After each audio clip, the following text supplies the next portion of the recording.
चलो नाउ आज हम शेयर कैपिटल ट्रांजैक्शन में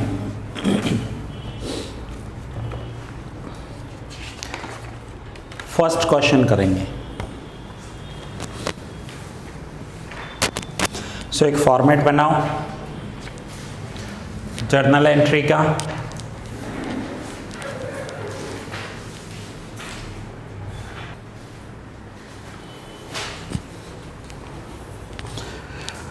first question, Patel limited issued 1000 equity shares.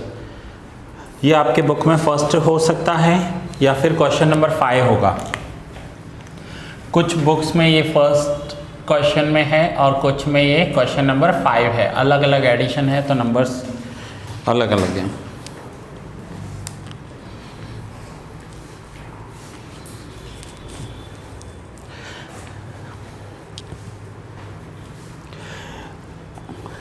अब इस सम में हम प्रो रेटा सीखेंगे कि प्रो रेटा का मीनिंग क्या होता है।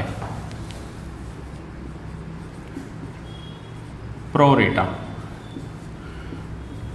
ना, जब भी शेयर्स ओवर सब्सक्राइब्ड होते हैं, समझो कंपनी को 1 लाख शेयर्स इश्यू करने हैं, ठीक है, लेकिन एप्लीकेशंस इनके पास आए हैं 2 लाख।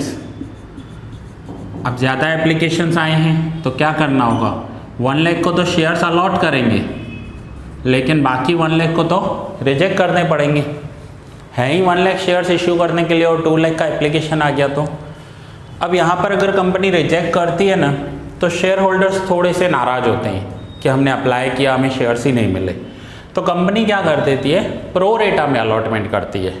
अब प्रो रेटा अलॉटमेंट क्या होगा, इसका रेशियो निकाला जाता है कि अलॉटमेंट 1 लाख करने हैं और एप्लीकेशंस 2 लाख आई है, दैट मीन्स 1:2, या फिर एप्लीकेशन टू अलॉटमेंट लिखेंगे तो 2:1। फिर उस रेशियो में कंपनी क्या करती है कि जिसने 2 शेयर्स अप्लाई किए हैं ना उसे 1 शेयर अलॉट करेगी, 2 के सामने 1, या फिर किसी ने 500 शेयर्स अप्लाई किए हैं तो उसे 250 मिलेंगे। जिसने जितने अप्लाई किए हैं उसके आधे शेयर्स मिलेंगे क्योंकि एप्लीकेशंस डबल आ गए। 1000 अप्लाई किए होंगे तो 500 मिलेंगे। इसे कहते हैं प्रो रेटा।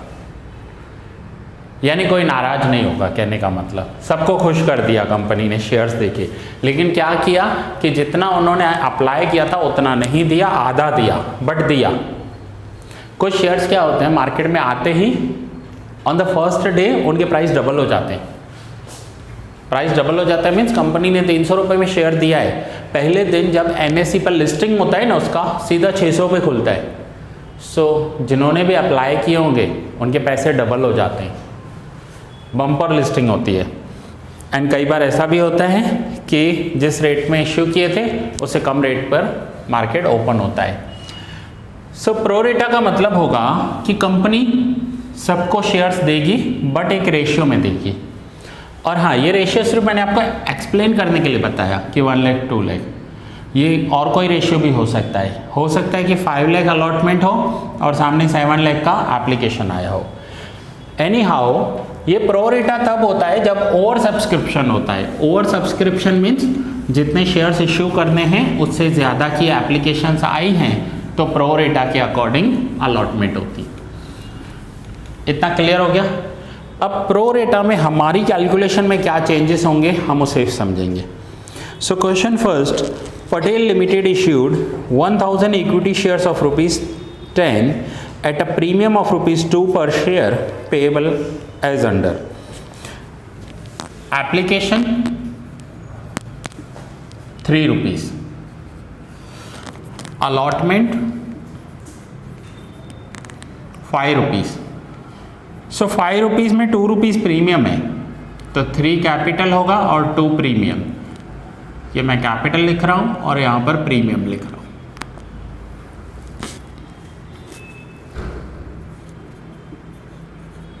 First call ₹2 and final call also ₹2. So total amount ₹10 plus 2. Okay.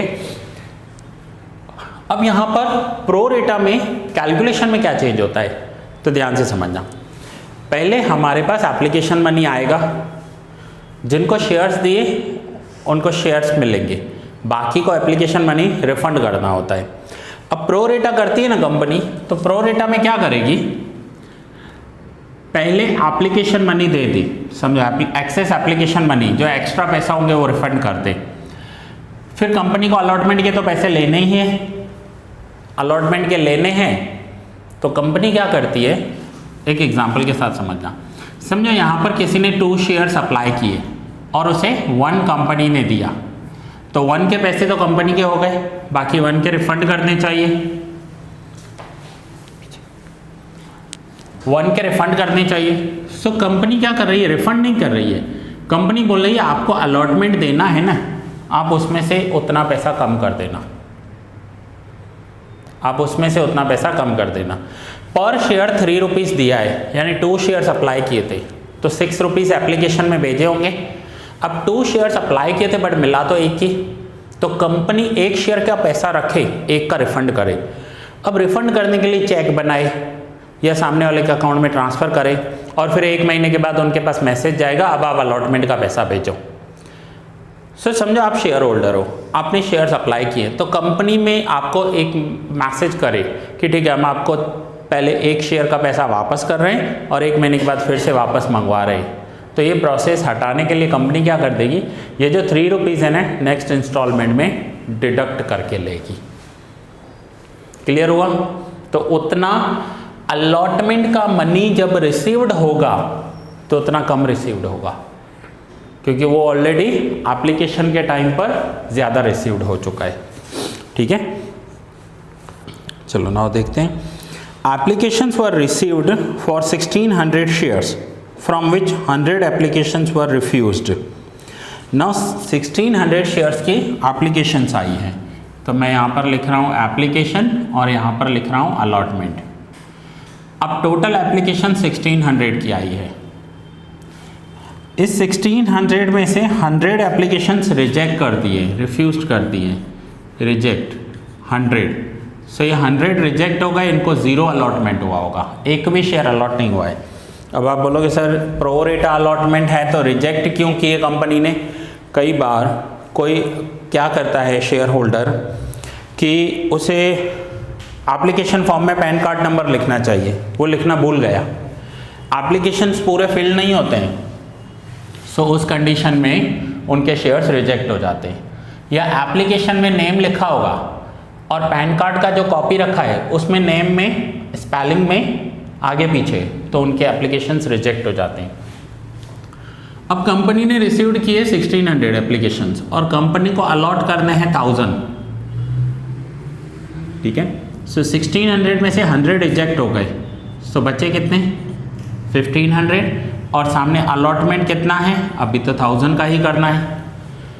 अब कंपनी के पास नेट 1500 एप्लीकेशंस आए हैं और कंपनी को 1000 शेयर्स अलॉट करने हैं। सो एप्लीकेशन टू अलॉटमेंट का रेशियो हो जाएगा 15:10। 5 का टेबल लगाएंगे तो 3:2, यानी जिसने 3 शेयर्स अप्लाई किए होंगे उसको 2 शेयर्स अलॉट हुए होंगे, इसे कहते हैं प्रो रेटा। 300 अप्लाई किए होंगे तो 200 अलॉट हुए होंगे। ओके, चलो आगे करते हैं। राज to whom 100 shares were allotted failed to pay money dues on first call, and Nikum, who had applied for 150 shares, also failed to pay money due on final call. These shares were forfeited and 150 shares inclusive of 100 shares forfeited from Raj were reissued at 7 per share. Draft necessary journal entries. चलो now पहले journal entries कर लेते हैं।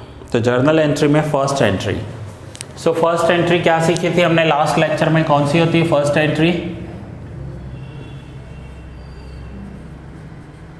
Bank account debit to equity share application account.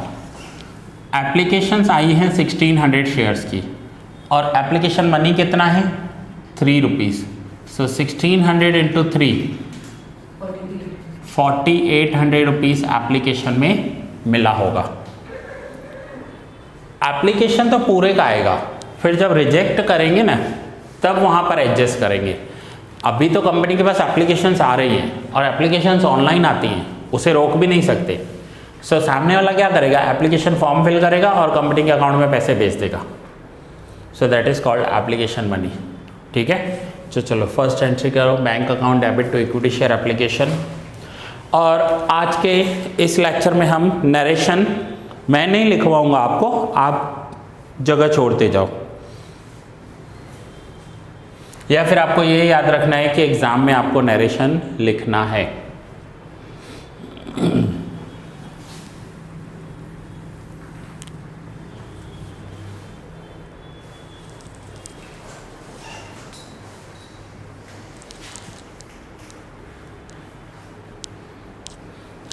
Bank account debit to equity share application account. Now second, equity share application account debit 4800। अब ये 4800 जो received हुए हैं, ये जो पैसा आता है ना उसे टेम्पररी एक अकाउंट में रख देते हैं, that is called equity share application account. अब उस पैसे का करना क्या है, तो उसमें से कुछ पैसा इनका कैपिटल का है, तो यहाँ पर लिखेंगे to equity share capital account. कितना पैसा कैपिटल में जाएगा, सो 1000 शेयर्स इनको इशू करने हैं, सो 3000 रुपीज़ इनका कैपिटल हो गया। 100 शेयर्स रिजेक्ट किए क्योंकि उनके एप्लीकेशंस में फॉल्ट्स होंगे तो वो वापस करना है, तो पैसा वापस कर रहे हैं, पैसा जा रहा है, credit out goes out, so to bank account 100 shares 3 rupees वापस कर दिए। 100 शेयर्स 3 रुपीज़ वापस किए, 300 वापस हो गए। 1000 शेयर्स 3 रुपीज़ कैपिटल में रख दिए। अब कंपनी के पास एक्स्ट्रा कितना बचा, तो देखो 1600 में से 100 शेयर्स रिजेक्ट कर दिए तो बचे 15, उसमें से 1000 शेयर्स को तो इन्होंने शेयर्स दे दिए, तो बाकी एप्लीकेशन कितनी बची 500। 500 इंटू 3 यानी 1500 अभी भी कंपनी के पास रुपीज़ पड़े हैं 1500, तो ये 1500 इन्हीं शेयर होल्डर्स के हैं। कंपनी इनको बोलेगी हम अपने पास रख देते हैं, आप अलॉटमेंट में इतना पैसा कम बेचना। सो टेम्पररी ये अमाउंट अलॉटमेंट में क्रेडिट कर देंगे, so to equity share allotment account. Allotment में 1500 एडवांस आ गए, यानी एप्लीकेशन का पैसा पूरा आ गया, अलॉटमेंट में भी 1500 एडवांस में मिल गए। ठीक है, चलो नोट डाउन करो।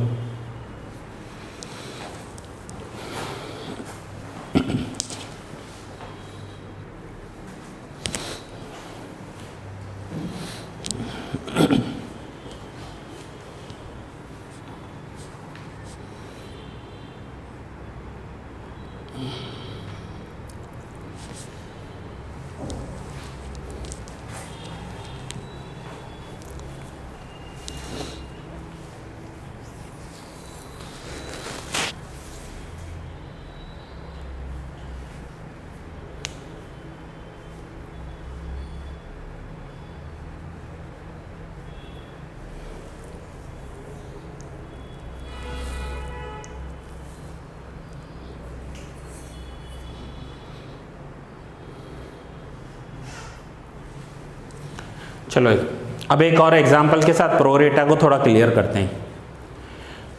सपोज करो कि आपने एक न्यू फ्लैट बुक किया है और फ्लैट का वैल्यू है, या बंगलो बुक किया है, घर बुक किया है 10 लाख रुपीज़।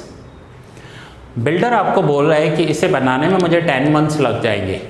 सो आप एक काम करो, 10 लाख रुपीज़ 10 मंथ्स में डिवाइड करके दो, यानी हर महीने आप मुझे 1 लाख रुपीज़ देते जाओ, मैं बिल्डिंग कंस्ट्रक्शन करता हूँ, 1 साल या 10 महीने के बाद मैं फ्लैट आपको दे दूँगा।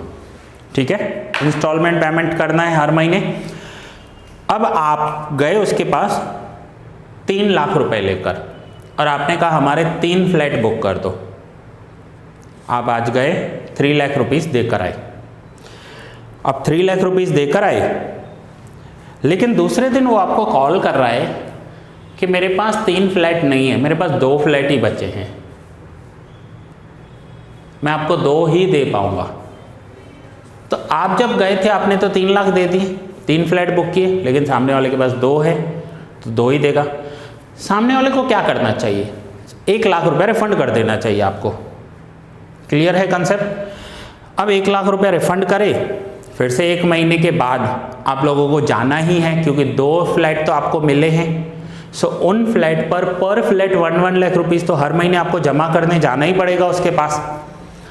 अब यहाँ पर है कि आज आप गए, 3 फ्लैट बुक किए, हर एक फ्लैट के लिए 1-1 लाख रुपया एडवांस दिया, 3 लाख रुपए दे दिए, लेकिन दूसरे दिन बिल्डर आपको बता रहा है कि मेरे पास 3 फ्लैट नहीं है, लास्ट 2 फ्लैट ही बचे हैं, वो मैं आपको दे रहा हूँ। तो एज पर रूल तो उसको 1 लाख रुपीज़ वापस कर देना चाहिए। अब वो आपको बुलाए, आपको 1 लाख रुपीज़ वापस करे, आप वापस ले आओ। फिर 1 महीने के बाद वो आपको कॉल करेगा कि अब 1 महीना हो गया, आपका सेकंड इंस्टॉलमेंट ड्यू है, दोनों फ्लैट्स के 1-1 लाख रुपए और लेकर आओ। तो यहाँ प्रोरेटा में क्या होता है कि बिल्डर आपको 1 लाख रुपया वापस नहीं करेगा, वो बोलेगा ठीक है आपने 3 लाख दिए, 3 फ्लैट मिलने चाहिए लेकिन आपको 2 ही मिले, आपका 1 लाख रुपया मेरे पास ही जमा रहने दो। अब आप जब सेकंड इंस्टॉलमेंट देने आओ ना, तो वो 1 लाख कम देना मुझे, ठीक है। अब आपको 2 फ्लैट तो मिले हैं। सपोज करते हैं कि आपने जनवरी मंथ में बुकिंग किया तो आपने यहाँ 3 लाख रुपए दे दिए। अब आपको फरवरी मंथ में फिर से जो 2 फ्लैट मिले हैं उनके आपको 2 लाख तो देने ही है। बिल्डर के पास आपका ऑलरेडी 1 लाख जमा पड़ा है, जो पहले ज़्यादा दिया था, अब वो माइनस करके दोगे आप। सो सेकेंड इंस्टॉलमेंट में आप बिल्डर को कितना दोगे अब पैसा? 1 लाख रुपया। क्लियर हुआ? वो 1 लाख आप कम क्यों दे रहे हैं? क्योंकि बुकिंग के टाइम पे जो 1 लाख ज़्यादा दे दिया था ना, वो अब डिडक्ट कर रहा है। अब कंसेप्ट क्लियर हुआ? शेयर्स में भी ऐसा ही होता है। आपने किसी कंपनी के 1000 शेयर्स अप्लाई किए, लेकिन कंपनी ने आपको 1000 के सामने कम दिए, तो जितने कम शेयर्स आपको अलॉट हुए, तो बाकी का तो पैसा आपका चला गया ना कंपनी के पास। कंपनी क्या करेगी? पूछेगी आपको 1000 शेयर चाहिए, ठीक है, पर शेयर 3 रुपीज़ देने।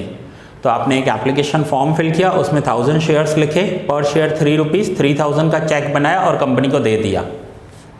अब बाद में पता चला कंपनी आपको 3000 के शेयर्स नहीं दे रही है, कंपनी तो आपको 2000 रुपीज़ के ही शेयर्स दे रही है। तो अब एज पर रूल कंपनी आपको 1000 वापस करे, 1000 वापस करे तो उसका चेक बनेगा आपका, फिर पोस्ट में आएगा, फिर आप बैंक में डिपॉजिट करो, फिर 1 महीने के बाद वापस कॉल आएगा, अब अलॉटमेंट का पैसा भेजो, क्योंकि आपको अलॉटमेंट तो देना ही है। तो यहाँ पर प्रो रेटा में कंपनी आपको क्या बोल रही है कि ये जो आपका 1000 एक्स्ट्रा पैसा है ना, वो हम रख रहे हैं, आप अलॉटमेंट में उतना कम बेच देना। दैट इज कॉल्ड प्रो रेटा। अब क्लियर हो गया कंसेप्ट? चलो, सो ये यहाँ पर क्या हुआ कि एप्लीकेशन के टाइम पर आए हैं कंपनी के पास 4800, जिसमें से 3000 उनका कैपिटल है, 300 उन्होंने रिजेक्ट कर दिए, बाकी जो 1500 एक्स्ट्रा पैसा है ना, वो इन्होंने अलॉटमेंट में जमा कर दिया, अलॉटमेंट में क्रेडिट कर दिया। अब अलॉटमेंट इतना कम आएगा। अब जो शेयर होल्डर्स हैं ना, अलॉटमेंट में उतना पैसा कम बेचेंगे।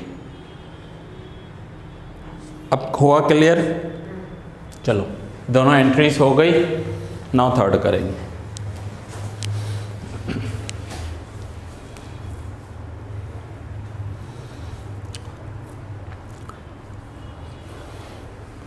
अब थर्ड एंट्री ड्यू करेंगे।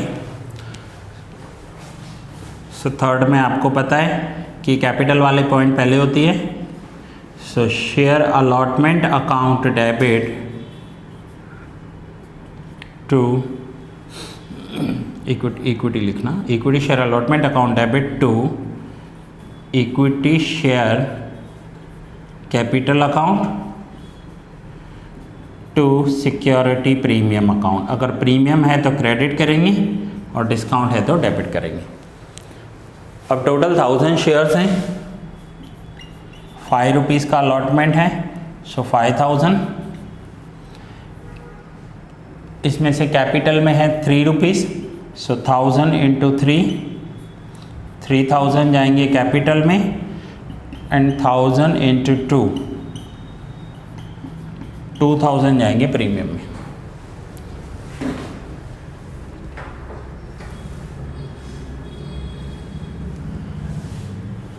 So equity share allotment account debit 5000 to equity share capital account to security premium account.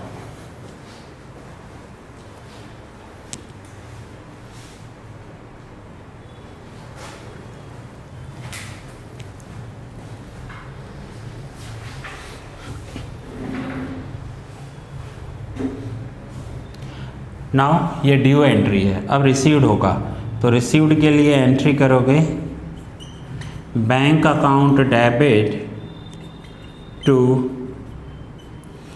Equity share allotment account, bank account debit to equity share allotment account.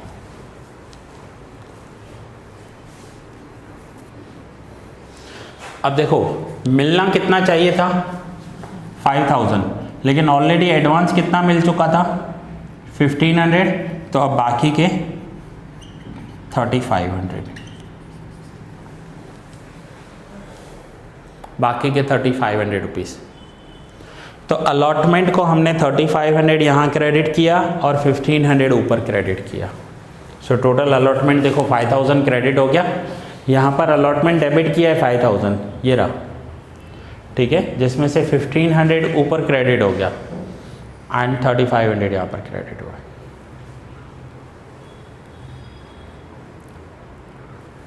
Pro रेटा clear हुआ कि एक और example दूं? Clear है, ठीक है।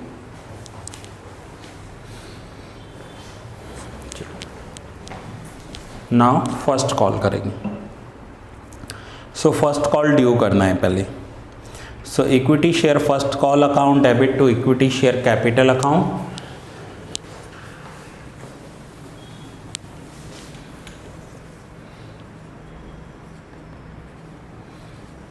Equity share first call account debit to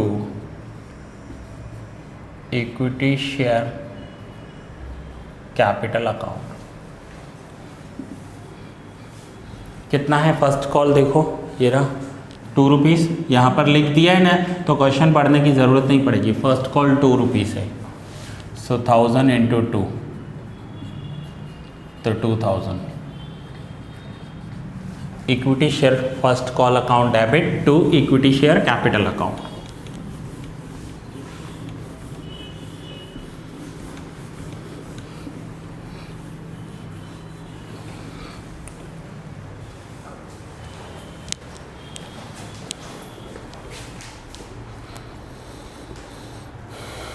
now first call receive करना है। सो फर्स्ट कॉल रिसीव करने के लिए एंट्री बैंक अकाउंट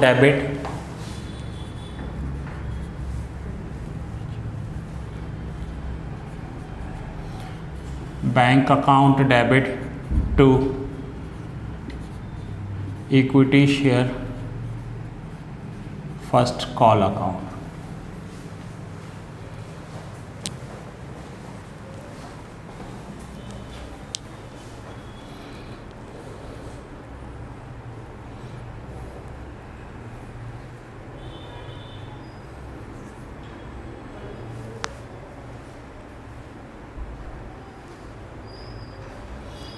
अब है ना, एक शेयर होल्डर ने फर्स्ट कॉल नहीं दिया है।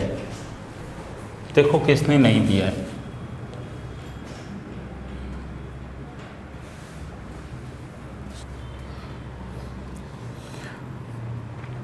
तो एक तो राज था, राज आर लिख रहा हूं मैं, और दूसरा है निकुम एंड लिख रहा हूं। Raj to whom 100 shares were allotted failed to pay money due on first call. Raj के पास 100 शेयर्स थे, इसने एप्लीकेशन दिया, अलॉटमेंट दिया, फर्स्ट कॉल नहीं दिया है।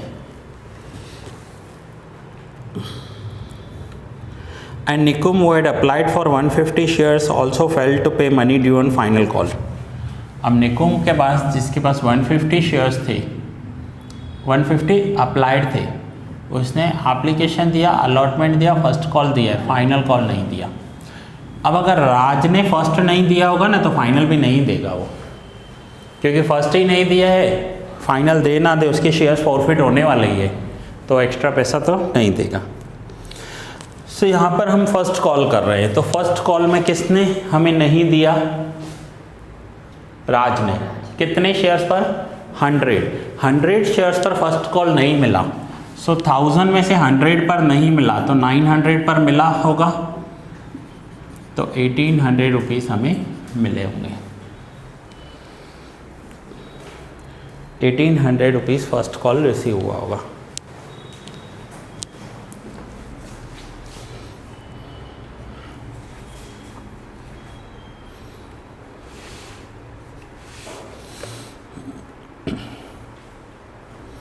नाउ फाइनल कॉल ड्यू करेंगे। सब यहाँ पर सिर्फ वर्डिंग्स चेंज करोगे आप, मैं तो वर्डिंग्स में क्या करेंगे, 5 6 की जगह एंट्री होगी 7 8, फर्स्ट कॉल की जगह क्या आ जाएगा? Final call. So equity share final call account debit to equity share capital account.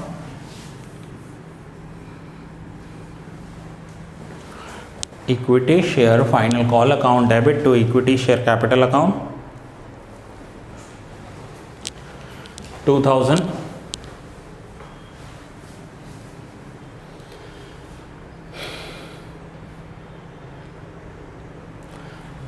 Bank account debit to equity share final call account 800 shares पर 2 रुपीज़। अब ये 800 कैसे आया?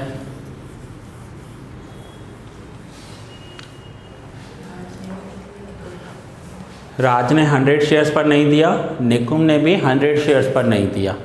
निकुम ने देखो कि निकुम का 150 दिया हुआ था, लेकिन देखो कंफ्यूज करने के लिए दिया हुआ है। क्या लिखा हुआ है कि राज का, वर्डिंग्स ध्यान से पढ़ना, कि राज जो था ना, राज टूम 100 शेयर्स पर अलॉटेड, वर्ड अंडरलाइन कर दो, अलॉटेड, उसको 100 अलॉट हुए थे तो उसने फर्स्ट कॉल नहीं दिया। एंड निकुम वो had applied for 150 shares, applied के नीचे अंडरलाइन कर दो। निकुम ने 150 शेयर्स अप्लाई किए थे, तो यहाँ देखो जिसने 3 अप्लाई किए थे उसको कितने मिले थे? So if applied 3 then allotted 2। So if applied 150 then allotted how much? तो उसको अलॉट कितने हुए होंगे? तो अलॉट तो 100 शेयर्स ही हुए होंगे। अब अलॉट 100 हुए हैं तो वो first call final call 100 shares पर ही देगा ना, तो ये कंफ्यूज करने के लिए ऐसा लिखा हुआ है, ठीक है। सो राज के भी 100 थे और निकुम के भी 100 ही थे, टोटल 200 शेयर्स पर फाइनल कॉल नहीं मिला। सो 1000 में से 200 पर नहीं मिला तो 800 पर मिला, और 800 इंटू 2 1600 फाइनल कॉल रिसीव्ड हो गया।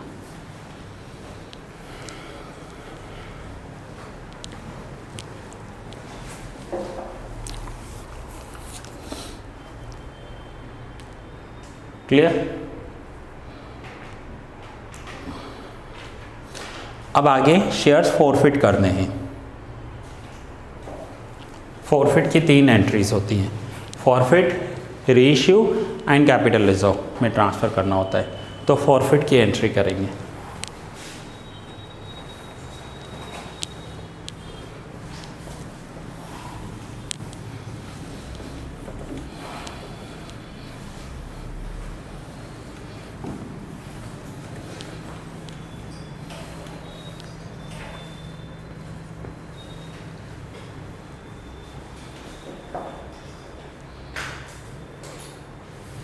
फॉरफिट के लिए एंट्री होती है equity share capital account debit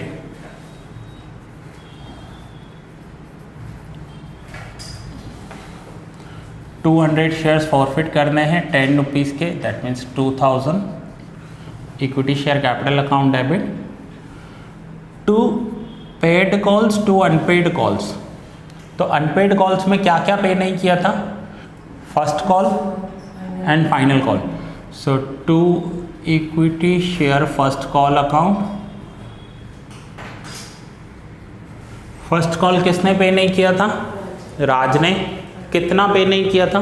100 shares पर 2 rupees, 200 to equity share final call account, 100 राज के 100 निकुम के, 200 शेयर्स पर 2 रुपीज़ नहीं मिले, यानी 400 नहीं मिले। और आपको ये मिल भी जाएगा। देखो फर्स्ट कॉल वाला ड्यू देखो आपका कितना था? 2000 first call due first call का ड्यू एंट्री 5 होगा, एंट्री नंबर 5, ठीक है। और रिसीव्ड कितना हुआ? 1800, उसके बाद वाला ही 6th वाला, ठीक है। तो यहाँ पर 200 फर्स्ट कॉल में कम मिले, फाइनल कॉल में 400 कम मिले, वो क्रेडिट करती है। सो 2 अनपेड कॉल, 2 पेड कॉल्स, तो 2 पेड कॉल्स कहाँ जाएंगे? सो पेड कॉल्स शेयर फॉरफीचर में जाएंगे, टू शेयर फॉरफीचर अकाउंट। 2000 में से 600 माइनस करें तो बाकी के 1400 शेयर फॉरफीचर में जाएंगे, यानी ये पैसा इनका जब्त हो गया।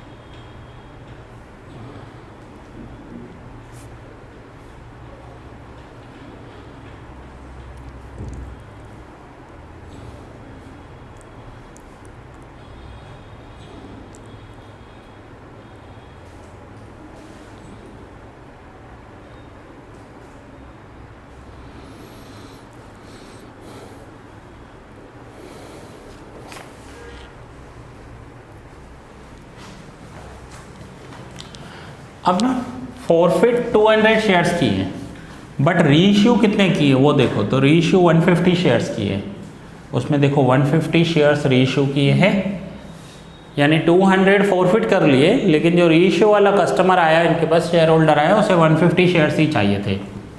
सो 150 शेयर्स रीइश्यू करने, तो एंट्री होगी bank account debit 150 into 7 rupees में किए ना, 150 इंटू 7, लॉस हो गया। Share forfeiture account debit 150 shares into 3 rupees का लॉस हुआ, to equity share capital account 150 into 7 1050, 150 into 3 450 and 150 shares into 10 reissue किया है 1500, ये रीइश्यू कर दिया, ठीक है। चलिए एंट्रीज नोट डाउन करो और ये वर्किंग भी नोट डाउन कर लो। इसके बाद एक और एंट्री होगी, एक एंट्री की जगह छोड़कर वर्किंग्स नोट डाउन कर लो। एक और एंट्री होगी कैपिटल रिजर्व में ट्रांसफ़र करने वाली।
नाउ यहाँ पर कंपनी ने ना दो अलग अलग लोगों के शेयर्स फॉरफिट किए हैं, एक राज के और दूसरे निकुम के।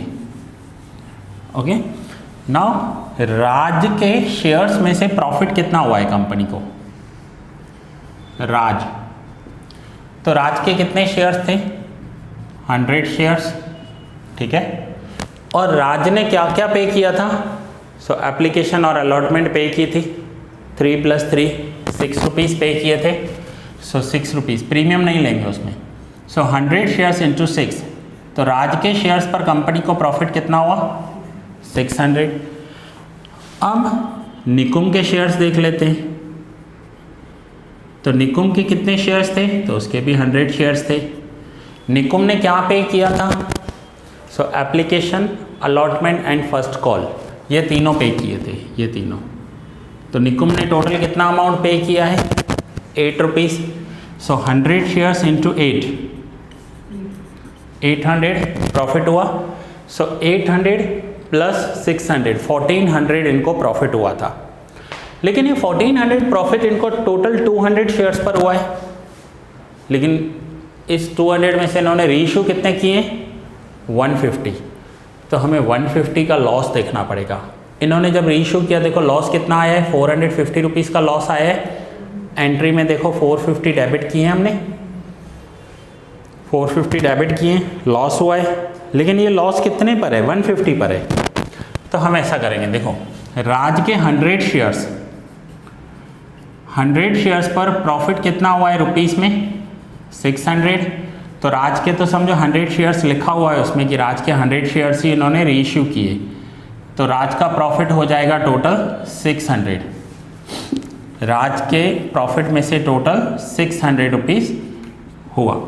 निकुम अब टोटल 150 शेयर्स रीइश्यू किए हैं, जिसमें से 100 राज के थे, तो बाकी किसके होंगे? निकुम के। अब निकुम के 100 शेयर्स पर प्रॉफिट कितना हुआ है? 800, ये रहा 100 शेयर्स पर 800 प्रॉफिट हुआ है। लेकिन इसके 100 शेयर्स तो नहीं रीइश्यू किए, कितने किए? 50। तो 50 शेयर्स पर कितना प्रॉफिट होगा? 100 पर 800, तो 50 शेयर्स पर प्रॉफिट कितना होगा? 400, आधा हो जाएगा। 600 + 400, 1000 प्रॉफिट हुआ। अब यही शेयर्स जब रीइश्यू किया था तो लॉस कितना आया? 450। ये देखो लॉस में रीइश्यू किए, तो बाकी कैपिटल रिजर्व में 550 ट्रांसफ़र करेंगे, तो यहाँ पर लिखेंगे कैपिटल रिजर्व। अब इसकी एंट्री करनी पड़ेगी और ये अमाउंट लिखना पड़ेगा। सो अब एंट्री लिखोगे, share forfeiture account debit to capital reserve account, share forfeiture account debit to capital reserve account,